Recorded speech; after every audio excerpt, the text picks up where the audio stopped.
Assalamualaikum warahmatullahi wabarakatuh.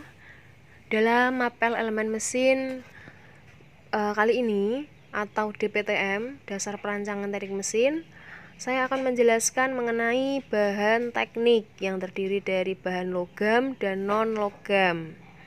Ini merupakan lanjutan dari materi sebelumnya, yaitu tentang material teknik kemarin. Itu kemarin tentang klasifikasinya dan jenis-jenisnya. Di sini saya membahas langsung ke bahan logam dan non-logamnya ya. Jadi nanti yang akan saya jelaskan yaitu bahan logam dan non-logam. Bahan logam itu sering disebut sebagai logam ferro dan non-logam sering disebut sebagai logam non-ferro. Ferro berarti itu adalah benda atau bahan yang mengandung unsur besi.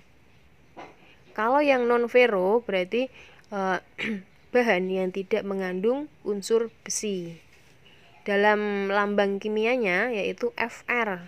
Fr itu adalah besi.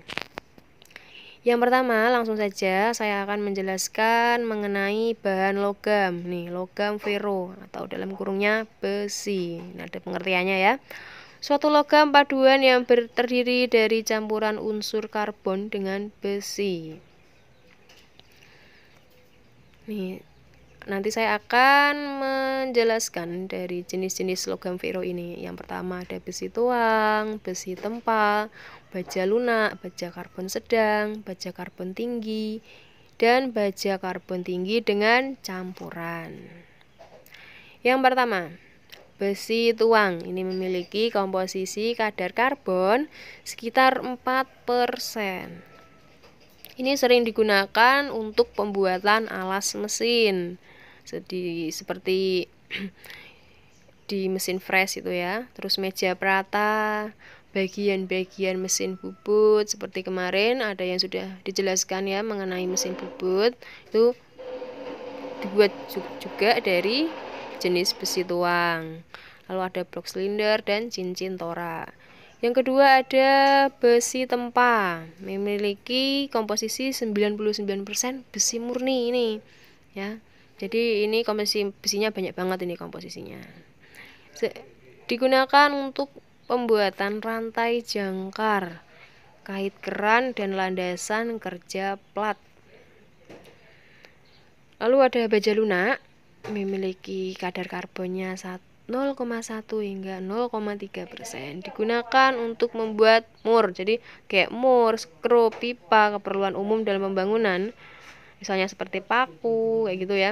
Itu terbuat dari baja lunak ya. Karena memiliki sifat yang mudah ditempa dan liat. Yang keempat ada baja karbon sedang. Ini digunakan untuk membuat poros rel baja. Poros itu nanti yang nantinya akan kita gunakan untuk praktek seperti praktek membubut itu nanti ya. Itu nanti kita menggunakan baja karbon sedang. Poros itu adalah benda yang memiliki permukaan bulat ya. Tuh poros. Selanjutnya ada baja karbon tinggi.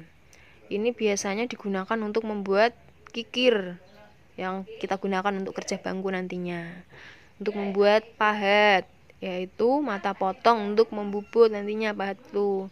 Lalu untuk membuat gergaji, tab, stempel, dan alat-alat mesin bubut juga itu menggunakan baja karbon tinggi. Memiliki sifat yang mudah ditempa dan dapat disepuh keras dan dimudahkan. Selanjutnya ada baja karbon tinggi dengan campuran. Ini digunakan untuk membuat mesin bubut dan alat-alat mesin ya. Memiliki sifat rapuh di sini dia. Lalu yang selanjutnya, kalau kita tadi membahas logam ferro, kali ini kita membahas logam yang non-ferro. Non-ferro itu adalah bahan yang tidak mengandung unsur besi ya. Nih terdiri dari tembaga, aluminium, timbel, timah ya. Ada 4. Ini tembaga, di situ juga terdapat unsur kimianya. Tembaga itu digunakan ini untuk membuat bagian-bagian listrik ya. karena memiliki sifat penghantar panas dan listrik yang cukup baik. Lalu yang kedua aluminium. Ini aluminium itu termasuk jenis bahan non-ferro juga ini ya.